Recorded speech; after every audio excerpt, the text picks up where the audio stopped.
ভাবুন, আপনি একটি বড় জাহাজে দাঁড়িয়ে আছে। যদি জাহাজের নিচের ভারী অংশ না থাকত, তাহলে সামান্য ঢেউ এলেই জাহাজ সহজেই কেঁপে উঠত বা উল্টে যেতে পারত।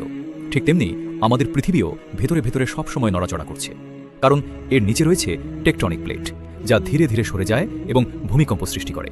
কিন্তু আশ্চর্যের বিষয় হল, বিজ্ঞানীরা আজ বলেন যে পাহাড় শুধু উপরের অংশ নয়, এর নিচে গভীর শিকড়ের মতো অংশ থাকে, যা ভূত্বকের ভেতরে প্রবেশ করে এবং এই বিশাল কাঠামো পৃথিবীর ভারসাম্য রক্ষা করতে সাহায্য করে।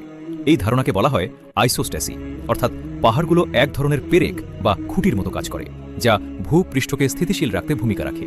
আর অবাক করার মতো বিষয় হল, প্রায় 1400 বছর আগে কোরআনে বলা হয়েছিল, সূরা আন-নাহল আয়াত 15, এবং তিনি পৃথিবীতে পাহাড় স্থাপন করেছেন, যাতে পৃথিবী তোমাদের নিয়ে কাঁপতে না পারে। বিজ্ঞান প্রমাণ করেছে পাহাড়ের শিকড় টেকটনিক প্লেটকে স্থির রাখে, ভূমিকম্প কমায়। এই আয়াত সেটা সরাসরি বলছে। একটা বই যা মরুভূমিতে অবতীর্ণ, যেখানে আধুনিক বিজ্ঞান ছিল না। একটি এমন সময় যখন আধুনিক ভূবিজ্ঞান বা প্লেট টেকটনিক্স সম্পর্কে কোনো ধারণাই ছিল না, তখন এই ধরনের বর্ণনা কিভাবে সম্ভব? নাকি এটি এমন এক জ্ঞানের ইঙ্গিত যা মানুষের সীমার বাইরে থেকে এসেছে? এই প্রশ্নটাই আজ আমাদের ভাবতে বাধ্য করে, কারণ যতই বিজ্ঞান অগ্রসর হচ্ছে, কুরআনের সত্য ততই পরিষ্কার হচ্ছে।